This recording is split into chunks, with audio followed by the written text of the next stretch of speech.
Hello friends, Umiya ફૂડમાં તમારું સ્વાગત છે। તો આજે આપણે બનાવીશું મિક્સ ડ્રાયફ્રૂટ આઈસ્ક્રીમ। એ પણ એકદમ સહેલી રીતે ફટાફટ બની પણ જશે અને બનશે એકદમ માર્કેટ જેવો। અને મિક્સ ડ્રાયફ્રૂટ મેં એડ કર્યો છે, એની જગ્યાએ તમે કાજુ દ્રાક્ષ કે તો તૂટી ફૂટી પણ એડ કરી શકો। બેઝ બધાનો એક જ રહેશે। તો ચાલો શરૂ કરીએ બનાવવાનું। તો આપણે પહેલાં આઈસ્ક્રીમનો બેઝ બનાવવા માટે એક કઢાઈમાં આપણે 500 ml દૂધ લઈશું। 500 ml દૂધમાંથી આપણે 1 કિલો જેટલી આઈસ્ક્રીમ તૈયાર થશે। દૂધને આપણે ગરમ કરવા મૂકી દઈશું। દૂધને આપણે ઉકાળવાનું છે। તો દૂધ ઉકળવા લાગ્યું છે, હવે એમાં આપણે ખાંડ એડ કરી દઈશું। તો મેં અડધા કપ જેટલી ખાંડ લીધી છે। તમારે જે રીતનું ગળપણ જોઈતું હોય એ પ્રમાણે ખાંડ લેવાની। તો એ 500 ml દૂધ હતું અને અડધો કપ જેટલી ખાંડ લીધી છે। આપણે જોઈએ નાની વાટકી જેટલી થાય, આપણે ઘરની જે ચાલુ નાની વાટકી હોય એટલી આપણે ખાંડ લીધી છે। હવે એને થોડી વાર ઉકાળીને થોડું ઘટ કરીશું આપણે દૂધને। આ રીતે કિનારી પર મલાઈ જામે તો આપણે અંદર આ રીતે એડ કરતા જઈશું, એટલે દૂધ જલ્દી ઘટ થાય। તો સતત આ રીતે ચલાવતા જઈએ અને દૂધને ઘટ કરી લઈશું।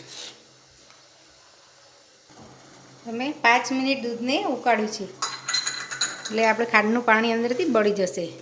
આ રીતે આપણે થોડું ચલાવી લઈશું। હવે આપણે દૂધને ઘટ કરવા માટે મેં અહીંયા 2 ચમચી ઘઉંનો લોટ લીધો છે। જે ઝીણો લોટ આવે રોટલીનો એ જ, તમે આની જગ્યાએ કોર્નફ્લોર હોય તો એ પણ લઈ શકો, પણ કોર્નફ્લોર બધાના ઘરમાં હોતું નથી એટલે મેં ઘઉંના લોટનો ઉપયોગ કર્યો છે। એનાથી ટેસ્ટમાં કોઈ ફરક નથી પડતો। હવે એમાં આપણે ઠંડુ દૂધ એડ કરીશું। આપણે ગરમ કરેલું દૂધ નથી એડ કરવાનું, આ રીતે ઠંડુ દૂધ આપણે 3-4 ચમચી જેટલું દૂધ એડ કરીશું અને એને આપણે સ્લરી બનાવીશું। આ રીતે મિક્સ કરી અને સ્લરી બનાવી લઈશું। ગાંઠા ના રહે એ રીતે આપણે સ્લરી તૈયાર કરી દઈશું। તો આપણી સ્લરી તૈયાર છે। હવે આપણે ગેસને એકદમ સ્લો કરી દઈશું અને આ રીતે થોડું થોડું એડ કરી અને મિક્સ કરતા જઈશું। એક સાથે એડ કરીશું તો અંદર ગાંઠા પડી જશે, એટલે આ રીતે આપણે થોડું થોડું એડ કરી દઈશું। હવે થોડી જ વારમાં આપણું દૂધ ઘટ થઈ જશે। આ રીતે હવે સતત ચલાવતા રહેવાનું। ગેસ હવે મીડિયમ જ રાખવાની। સરસ મિક્સ થઈ ગઈ છે। હવે આપણે સ્લરી ઉમેર્યા પછી આપણે 2 જ મિનિટ એને ઉકાળી લઈશું, વધારે ઉકાળવાની જરૂર નથી। આ રીતે મિક્સ કરતા જઈએ અને 2 મિનિટ ઉકાળી લઈશું। ગેસ સ્લો જ રાખીશું, એટલે નીચે આપણો જે ઘઉંનો લોટ એડ કર્યો છે એ ચીપકે ના।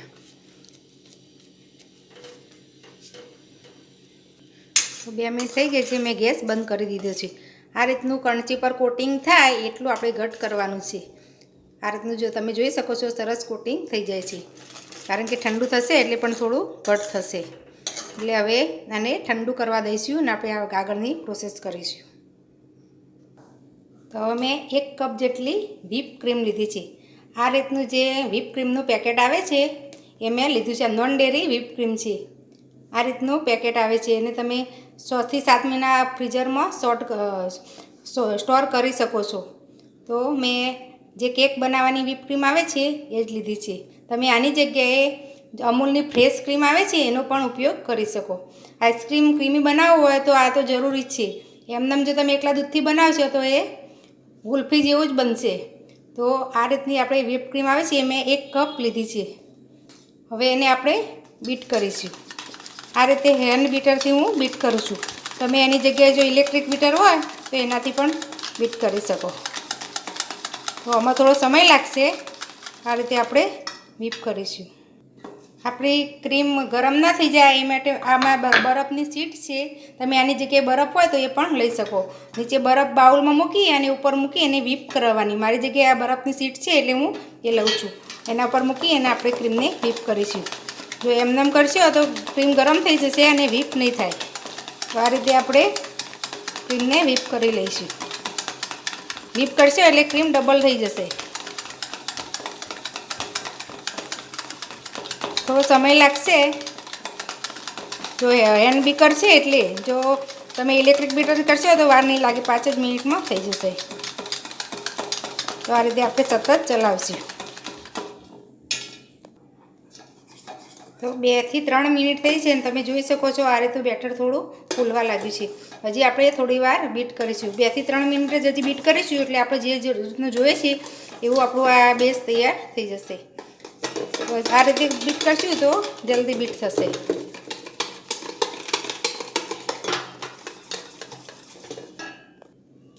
તો તમે જોઈ શકો છો આ રીતનું આપણું ક્રીમ થવી જોઈએ.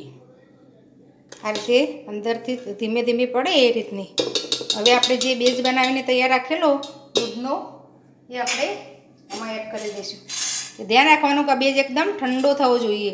જો ગરમ હશે તો આપણી ક્રીમ પીગળી જશે. હવે જો આ ઠંડો થયો એટલે ચેટલો ઘટ થઈ ગયો છે એ આપણે આમાં એડ કરી દઈશું ક્રીમના ભેગું.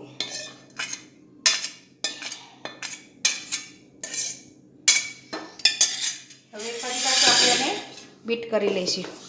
આ રીતે સરસ મિક્સ કરી લઈશું ક્રીમમાં.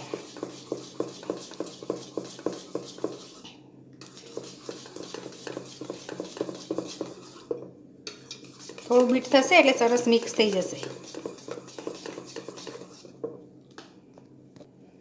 તો આપણો ક્રીમ અને આઈસ્ક્રીમ બે સરસ મિક્સ થઈ ગયું છે.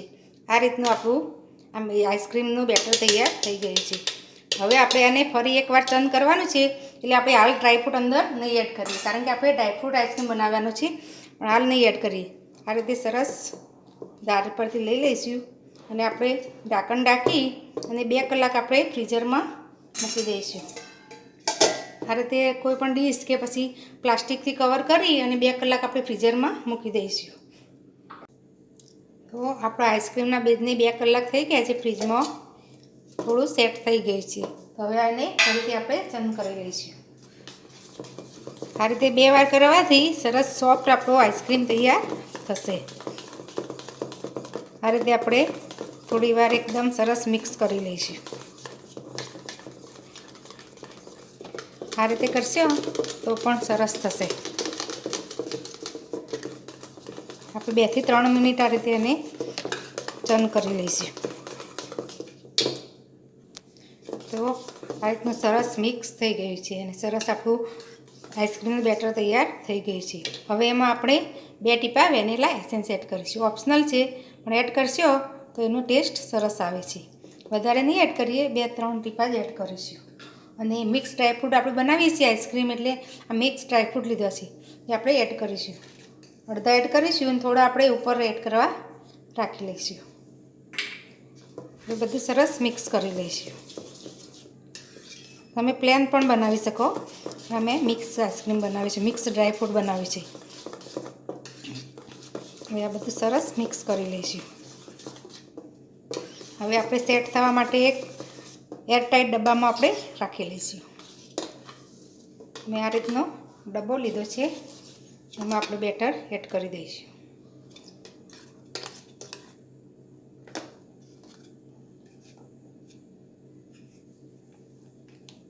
આ રીતે આપણે બધું બેટર લઈ લઈશું સ્પેચ્યુલાની મદદથી. એટલે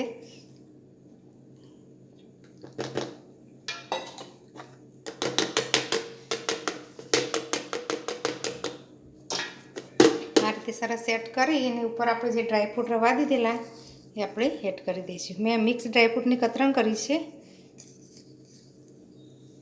આ રીતે આપણે ઉપર એડ કરી દઈશું.